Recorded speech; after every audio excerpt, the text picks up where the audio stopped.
பொதுவாங்க இல்ல இல்ல நீங்க ஒண்ணு புரிஞ்சுங்க, மத வழிபாடுல அரசியலே இருக்கக்கூடாது, அரசியல் இருக்கக்கூடாது.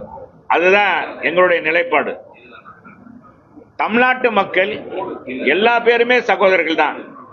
மாமா மச்சின அண்ணன் தம்பியா தான் இஸ்லாமியரோட பழகுறோம் எல்லாருமே. இங்க வந்து ஜாதி மதம் இதே கிடையாது, பிணக்கே கிடையாது. இப்ப கூட என்னன்னா இந்த திருப்பரங்குன்றம் மலையில முன்னாலாச்சும் பிரச்சனை வந்துச்சு. அந்த பிரச்சனைக்கு வர்றதுக்கு உங்களுக்கு தெரியும், நம்முடைய எம்பி ராமநாதபுரம் எம்பி அவர் தான் அதை தூண்டி விட்டது, அவர் தான் பிரச்சனையை உருவாக்கினார். இப்ப எந்த பிரச்சனையும் இல்லை. ஒருவர் கேட்கிறார், அங்க ஏற்கனவே தூண் இருக்கு, அந்த தூண்ல விளக்கு ஏத்தணும் அப்படின்றார். அது அங்க இருக்க அந்த அந்த சிக்கந்தர், அது என்ன சிக்கந்தர் தர்காவில இருந்து 15 மீட்டர் தள்ளி அது அங்க வேற மலையில இருக்கு. இந்த மலைக்கு அதுக்கு சம்பந்தமே இல்லை. பாதையெல்லாம் அதெல்லாம் ஒண்ணும் இல்லை, எல்லா பக்கம் போகலாம். மலையில ஏறுறதுக்கு இந்த பாதை தான் போகணும். நம்மளா இதையும் சொல்லக்கூடாது. இதெல்லாம் இதுதான் துஷ்பிரயோகம்ன்றது. நீங்க நான் சொல்ற கேளுங்க, நீதி அரசர் அங்க ஏத்துறதுக்கு ஏத்துங்க. ஏன்னா அந்த தூண் இருக்கு, இல்லைன்னா எதுக்கு அந்த தூணை வச்சிருக்க போறாங்க? விளக்கு ஏத்துறதுக்கு தூண். இதுக்கு வந்து இஸ்லாமிய அமைப்பு எந்த எதிர்ப்பும் தெரிவிக்கல. நாம பேசுற நம்ம பேட்டி கூட ஏதோ இது வந்து விளையாட்டா பேசக்கூடாது. நான் என்ன சொல்றேன், நாங்க அண்ணன் தம்பியா மதுரையில பழகிட்டு இருக்கோம்ப்பா. எங்க ஜாதியே எங்களுக்கு கிடையாது, மதம்லாம் கிடையாது. இதுல என்னன்னா இந்த அரசாங்கம் இந்த தேர்தல் நேரத்தில் இதை ஒரு மத பிரச்சாரமாக எடுத்துக்கொண்டு செய்யறாங்களோ என்ற சந்தேகம் வருது. அவ்வளவுதான். ஒரு நீதி அரசர் 3 நீதி அரசர் சொல்லிட்டாங்க.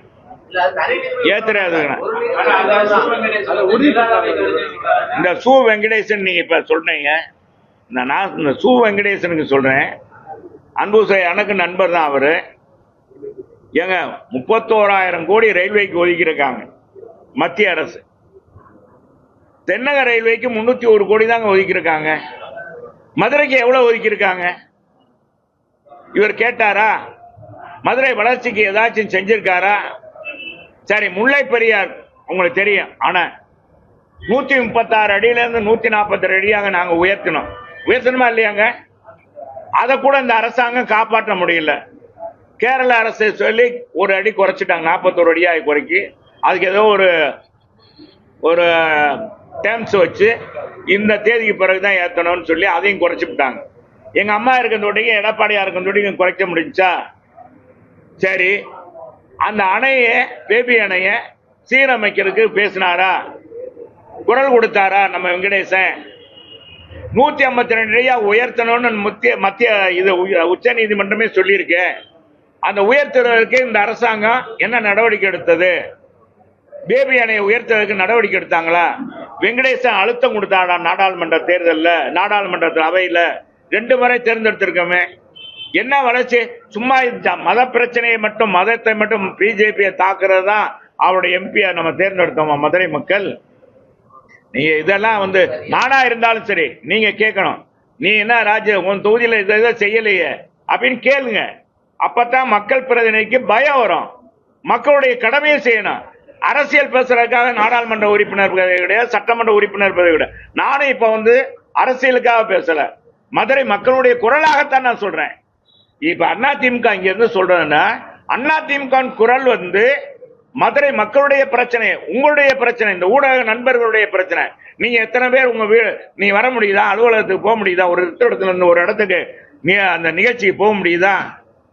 செம்மையா போக முடியுதா? 2 வீலர்ல போனா கீழே விழுந்துருவோமோ, வச்சிருவோமோ, பயம் வருது இல்ல? பெண்கள் போனா என்ன ஆகுறது? இதுக்காகத்தான் நான் இதை சொல்றேன். மதுரை மாநகராட்சி சாலைகள் மோசமாக இருக்கு, அங்க மிகப்பெரிய அளவுக்கு ஊழல் நடக்குது. முக்கியமான முதல் தர ஒப்பந்தக்காரர்கள் யார் வர்றதில்லை. குறிப்பிட்ட ஒப்பந்தக்காரர்களை வச்சுக்கிட்டு இந்த மாநகராட்சி நிர்வாகம் சில இந்த மாதிரி டெண்டர்களை விட்டு ரோடுகளை போடுறாங்க. எனக்கு அதுக்கெல்லாம் போகலங்க.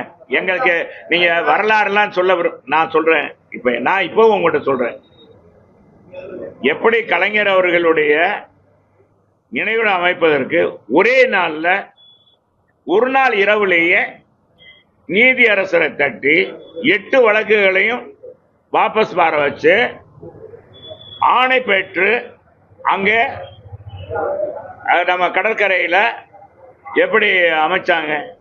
அப்ப நீதியரசருடைய தீர்ப்பு நியாயமானது. இன்னைக்கு 3 நீதிபதி சொல்லியிருக்காங்க. இந்த 3 நீதிபதி சொன்னதை எப்படி ஒரு அரசாங்கம் மதிக்க மாட்டேன்றதுன்னா கேள்வி. நான் மற்றதுக்கெல்லாம் போக விரும்பல. மற்றதுல மதம் நான் எங்களுக்கு பொறுத்தளவுக்கு ஜாதி மதத்திற்கு அப்பாற்பட்ட கட்சி. நாங்க மதசார்பற்ற இயக்கம். நாங்க நீதி நான் கேட்கிறேன், இதெல்லாம் நீங்க நினைக்கிறீங்க. நாங்க எங்களை பொறுத்தளவுக்கு நீதியை மதிக்கணும், ஒரே நிலைப்பாட்டில் இருக்கணும்ன்றதான் எங்களுக்கு வேற ஒண்ணும் இல்லை.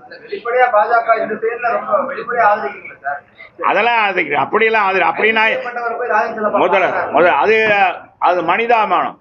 அந்த ஆர்ப்பாட்டத்தில் அவங்க போறதுல நாங்க அதிமுக கலந்துக்கிற சொல்லி எங்க பொதுச் செயலாளர் சொன்னாரா? நாங்க எதுவும் கலந்துக்கிட்டோமா? நான் போனானா? எங்க கழக நிர்வாகிலாம் போனாங்களா? அங்க இருக்க கழக நிர்வாகிலாம் வந்தாங்களா அந்த தீபம் ஏத்துறதுல? அது இல்ல சார். ஒருத்தர் கொண்டு போயிட்டாங்கன்னா, நண்பரை பிடித்து போயிருக்காங்கன்னா நண்பரை போய் பார்க்கறதுல தப்பு இல்லையே. இஷ்யூ எந்த இஷ்யூவா இருந்தா, உலகேசா இருந்தா கூட ஒரு நண்பன் என்ன போய் கேட்கறது தப்பு இல்லை. அதை தடுக்க கூடாது, அவ்வளவுதான். அவனோட கலந்துக்கிற கூடாது. இதெல்லாம் நீங்களா பிரச்சாரத்தை அப்படி பண்ணி விடுறது. இதான் ஆளுங்கட்சி இப்ப ஒரு மூலமாக இதுல ஏதாச்சும் குளிர்காயலான்னு சொல்றாங்க. அதிமுக பிஜேபிக்கு சப்போர்ட், மதவாதத்துக்கு சப்போர்ட் அப்படின்னு. நோ, எங்க அம்மா காலத்திலும் சரி, தலைவர் காலத்திலும் சரி, எங்க கட்சி நான் தொடங்கினதே இஸ்லாமியர்கள் வச்சுதான். எங்க கட்சி எங்க தலைவருக்கு உதவி பண்ணியதே ரகுமான், கீழக்கரை ரகுமான் தான். இந்த இடம் இருக்கு பாத்தீங்களா, இந்த இடமே ரகுமானுக்கு சொந்தமான இடம். இந்த இடங்க இப்ப நம்ம உட்கார்ந்து இருக்க மாவட்ட அலுவலகம், இந்த இடமே அவங்களுக்கு சொந்தக்காரங்களுடைய இடம் தான். அவங்க இடத்துலதான் நாங்க உட்கார்ந்து இருக்கோம். நீங்க புரிஞ்சுக்கங்க, எங்களுக்கு அந்த காலத்துல இருந்து இந்த காலத்து வரைக்கும் இஸ்லாமியர்கள் சகோதரர்கள், மாம மைத்துனர்கள். அதிமுகவுக்கு அதே தான். வேற எதுவும் சொல்லணுமா? கண்டிப்பா பெரிய போராட்டம், ரெண்டு மாமன்றம் கூட பண்ண போறோம்ன்றது அழுத்தம். அது பொதுச் செயலாளர் நகராட்சி நகரமைப்பு பெரிய கொலை நடந்தது. எப்படி இதை எடுத்து பெரிய சொல்லணும், இதையும் நம்ம பெரிய லெவலில் நம்ம எதிர்கட்சி தலைவர் என்ன சொல்றாரு? நகரமைப்பு பிரிவுல மிகப்பெரிய ஊழல் நடந்திருக்கு, மெகா ஊழல் நடந்திருக்கு, அதை வெளி கொண்டு வரணும். அதை கொண்டு வர்றதுக்கு பொதுச் செயலாளர் நாங்க அனுமதி பெற்று நாங்க இது பண்ணுவோம். ஒரு மாமன்றம் 2 தடவை கூட்டம் நடத்தல, 3வது முறை நடத்தலைன்னா மதுரை மக்களுடைய பிரச்சனையே பேச முடியாது. மாமன்ற உறுப்பினர் அத்தனை பேருக்கு தான், ஆளுங்கட்சி எதிர்கட்சி எல்லா உறுப்பினரும். எனவே இத உண்மை இந்த வர்றதுக்குள்ளேயாச்சும் இதை தேர்ந்தெடுக்கணும். நகரமைப்பு பிரிவுக்கு அவங்க ஆட்களை தேர்ந்தெடுக்கணும். அவங்களுக்குள்ள ஈகோ பார்த்துட்டு செய்யக்கூடாது என்பதுதான் எங்களுடைய வலியுறுத்தல்.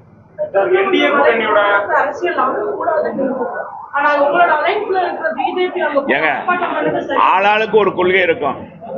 அண்ணா 67 ஆட்சி அமைத்தார். 2 கம்யூனிஸ்டுக்கு பிடிக்காது. இப்பதான் இடது கம்யூனிஸ்ட், வலது கம்யூனிஸ்ட், இந்திய கம்யூனிஸ்ட், இந்திய மார்க்சிஸ்ட் இணக்கமா இருக்காங்க. அண்ணா காலத்துல இணக்கமா இருக்க மாட்டாங்க. சுதந்திரா கட்சி, ராஜாஜி,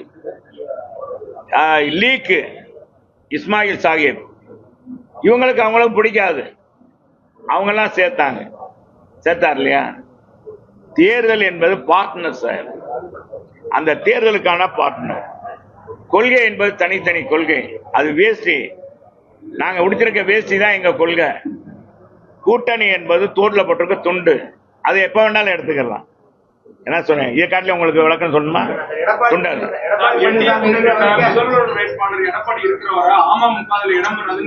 ஏங்க யாரு சொல்றேன்னு? ஏங்க அவரை இங்க எதிர்த்து போய் கட்சி ஆரம்பிச்சுட்டாரு. அவரை எங்களை பத்தி எதிர்த்து பேசினா தானே இதாகும். ஏங்க அவருக்கு வியாபாரம் ஓடணும்லங்க.